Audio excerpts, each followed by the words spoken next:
Shalom, queridos, leitura bíblica. Hoje, dia 4 de setembro, nosso texto está no livro de 1 de Samuel, capítulo de número 28. Sucedeu naqueles dias que, juntando os filisteus, os seus exércitos para a peleja, para fazer guerra contra Israel, disse Aquis a Davi: sobe de certo que comigo sairás ao arraial, tu e os teus homens. Então disse Davi a Aquis: assim saberás tu o que fará teu servo. E disse Aquis a Davi: por isso te terei por guarda da minha cabeça para sempre. Já Samuel era morto, e todo Israel tinha chorado, e o tinha sepultado em Ramá, que era a sua cidade. Saul tinha desterrado os adivinhos e os encantadores, e ajuntaram-se os filisteus e vieram e acamparam-se em Sunem. E ajuntou Saul a todo Israel, e se acamparam em Gilboa. E vendo Saul o arraial dos filisteus, temeu, estremeceu muito o seu coração. E perguntou Saul a Iavé, porém Iavé lhe não respondeu, nem por sonho, nem por urim, nem por profetas. Então disse Saul a seus criados: buscai-me uma mulher que tenha o espírito de feiticeira, para que vá a ela e a consulte. E aos seus criados lhe disseram: eis que em Endor há uma mulher que tem o espírito de adivinhar. Saul se disfarçou, se vestiu de outras vestes, e foi ele, com ele 2 homens, e de noite vieram a mulher e disse: peço-te que me adivinhes pelo espírito de feiticeira e que me faça subir a quem eu te disser. Então a mulher lhe disse: eis que tu sabes o que Saul fez e como tem destruído da terra os adivinhos e os encantadores. Por que, pois, me armas um laço à minha vida para me matar? Então Saul lhe jurou por Iavé, dizendo: vive Iavé, que nenhum mal te sobrevirá por isso.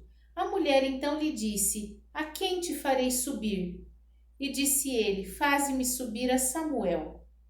Vendo, pois, a mulher a Samuel, gritou em alta voz, e a mulher falou a Saul, dizendo: por que me tens enganado? Pois tu mesmo és Saul. E o rei lhe disse: não temas, porém, que é que vês? Então a mulher disse a Saul: vejo deuses que sobem da terra.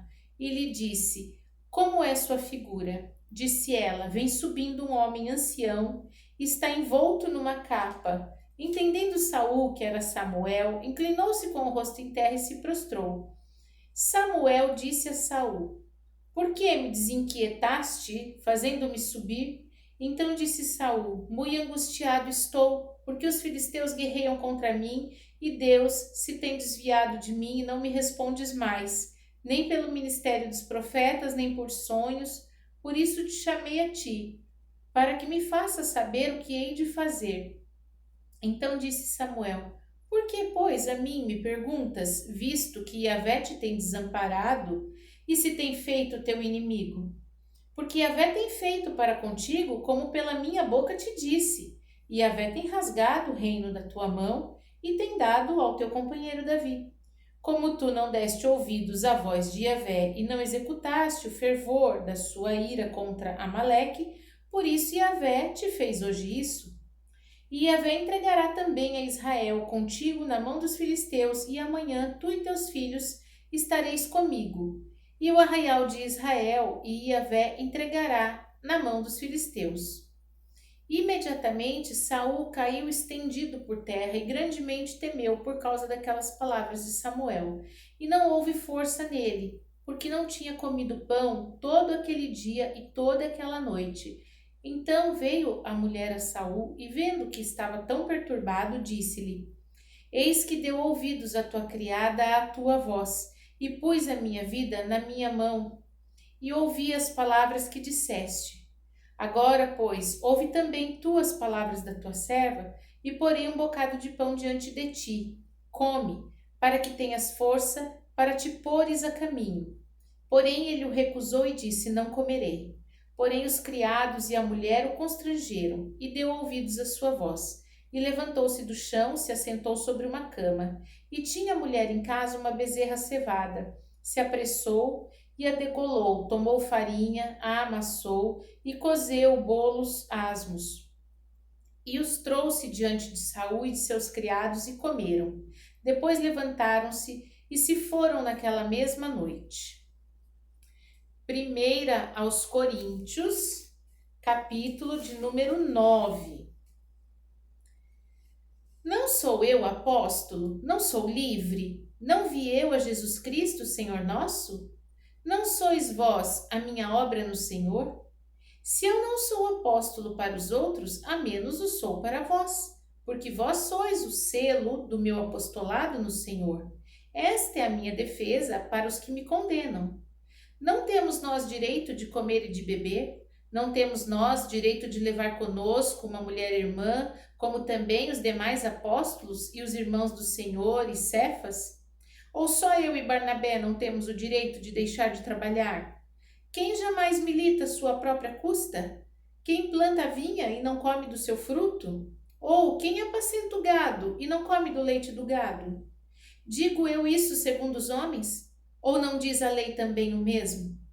Porque na lei de Moisés está escrito: não atarás a boca do boi que trilha o grão. Porventura, tem Deus cuidado de bois? Ou não o diz certamente por nós? Certamente que por nós está escrito: porque o que lavra deve lavrar com esperança, e o que debulha deve debulhar com esperança de ser participante. Se nós vos semeamos as coisas espirituais, será muito que de vós recolhamos as carnais? Se outros participam deste poder sobre vós, por que não? Jamais justamente nós. Mas nós não usamos este direito, antes suportamos tudo, para não pormos impedimento algum ao Evangelho de Cristo. Não sabeis vós que os que administram o que é sagrado comem do que é do templo? E os que de contínuo estão junto ao altar participam do altar? Assim ordenou também o Senhor aos que anunciam o Evangelho que vivam do Evangelho. Mas eu de nenhuma destas coisas usei, e não escrevi isso para que assim se faça comigo, porque melhor me fora morrer do que alguém fazer vã esta minha glória. Porque se anuncio o Evangelho, não tenho de me gloriar, pois me é imposta essa obrigação, e ai de mim se não anunciar o Evangelho. Por isso, se faço de boa mente, terei prêmio, mas se de má vontade, apenas uma dispensação me é confiada. Logo, que prêmio tenho? Que evangelizando ponha de graça o Evangelho de Cristo, para não abusar do meu poder no Evangelho. Porque, sendo livre para com todos, fiz-me servo de todos para ganhar ainda mais. E fiz-me como judeu para os judeus, para ganhar os judeus. Para os que estão debaixo da lei, como se estivera debaixo da lei, para ganhar os que estão debaixo da lei. Para os que estão sem lei, como se estivera sem lei, não estando sem lei para com Deus, mas debaixo da lei de Cristo, para ganhar os que estão sem lei. Fiz-me como fraco para os fracos, para ganhar os fracos. Fiz-me tudo para todos, para por todos os meios chegar a salvar alguns. E eu faço isso por causa do Evangelho, para ser também participante dele. Não sabeis vós que os que correm no estádio, todos, na verdade, correm, mas um só leva o prêmio? Correi de tal maneira que o alcanceis. E todo aquele que luta, de tudo se abstém. Eles o fazem para alcançar uma coroa corruptível, nós, porém, uma incorruptível. Pois eu assim corro, não como a coisa incerta, assim combato, não como combatendo no ar. Antes, subjugo meu corpo e o reduzo à servidão, para que pregando aos outros, eu mesmo não venha a, de alguma maneira, ser reprovado. Livro de Ezequiel, capítulo de número 7. Depois veio a palavra de Yahvé a mim, dizendo: E tu, ó filho do homem, assim dizia Yahvé, Jeová, acerca da terra de Israel: Vem o fim vem sobre os 4 cantos da terra. Agora vem o fim sobre ti, porque enviarei sobre ti a minha ira e te julgarei conforme os teus caminhos, e trarei sobre ti todas as tuas abominações, e não te poupará o meu olho, nem terei piedade de ti, mas porei sobre ti os meus caminhos, e as tuas abominações estarão no meio de ti, e sabereis que eu sou Yahvé. Assim diz o Senhor Jeová: um mal, eis que um só mal vem o fim vem. Despertou-se contra ti, e eis que vem. Vem a tua sentença, ó habitante da terra. Vem o tempo, chegado é o dia da turbação e não da alegria sobre os montes. Agora, depressa, derramarei o meu furor sobre ti e cumprirei a minha ira contra ti e te julgarei conforme os teus caminhos. Porei sobre ti todas as tuas abominações e não te poupará o meu olho, nem terei piedade de ti. Conforme os teus caminhos, assim carregarei sobre ti, e as tuas abominações estarão no meio de ti, e sabereis que eu, Yahvé, castigo.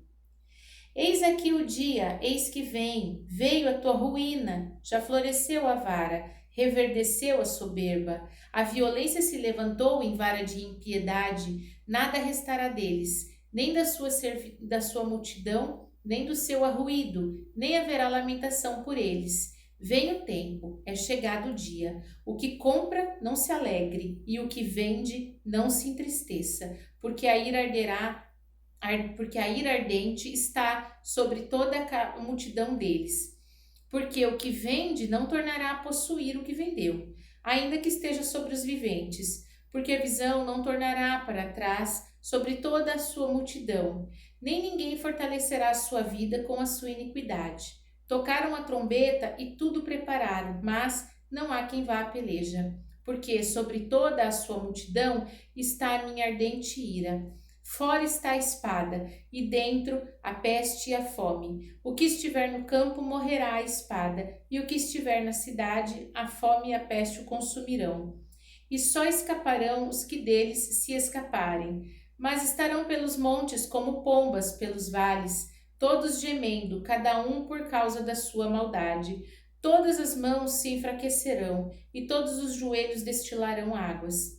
E se cingirão de panos de saco, e os cobrirá o tremor. E sobre todos os rostos haverá vergonha, e sobre toda a sua cabeça calva. A sua prata lançarão pelas ruas, e o seu ouro será como imundícia. Nem a sua prata nem o seu ouro os poderá livrar do dia do furor de Yahvé.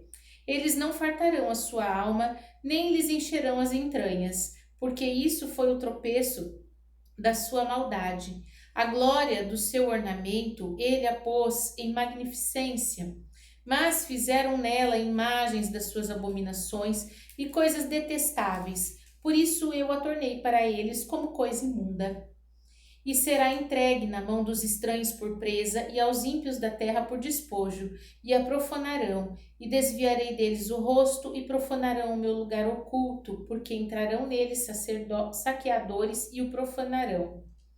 Faze uma cadeia, porque a terra está cheia de crimes de sangue, e a cidade está cheia de violência. Farei vir os piores de entre as nações e possuirão suas casas. Farei cessar a arrogância dos valentes, e os seus lugares santos serão profanados.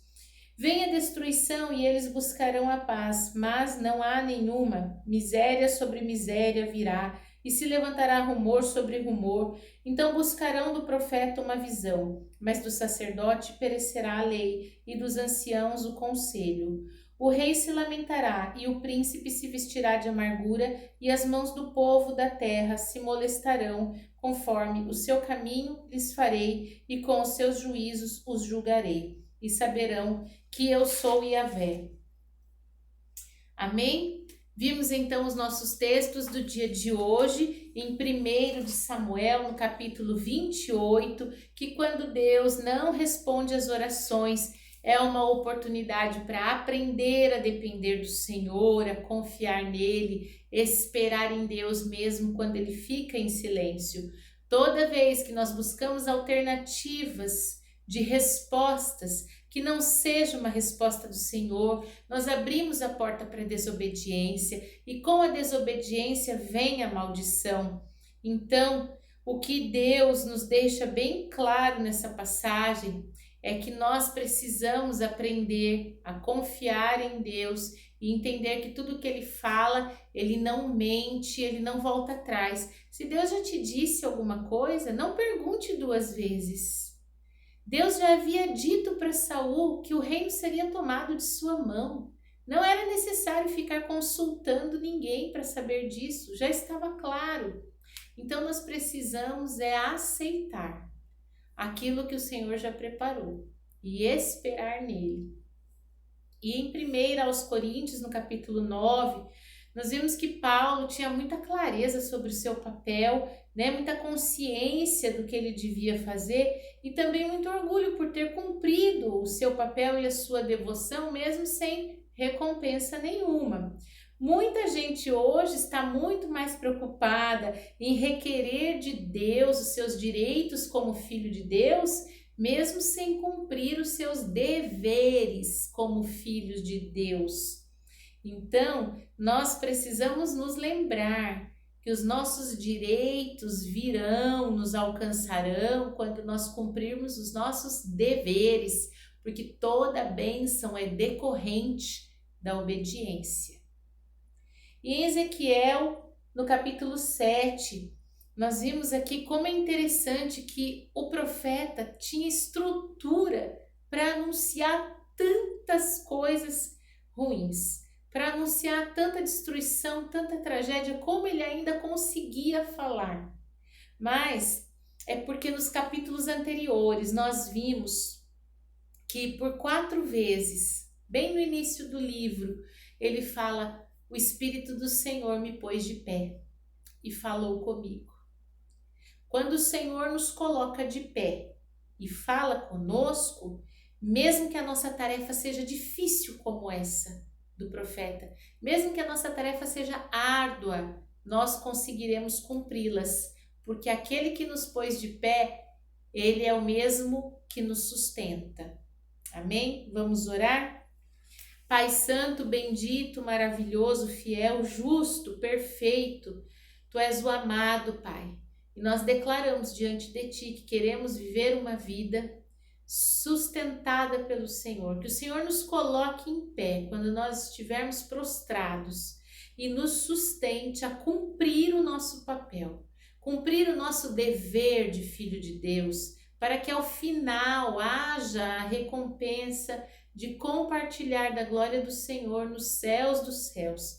Pai, sabemos que de sobretudo que o Senhor possa nos dar ou abençoar, a melhor parte é estar contigo e é isso que nós queremos. Ajuda-nos a compreender, Pai, a vontade do Senhor, ouvir a Tua voz, obedecê-la e fazer aquilo que o Senhor já disse que faria. Te louvamos e bendizemos em nome de Jesus. Amém. Shalom!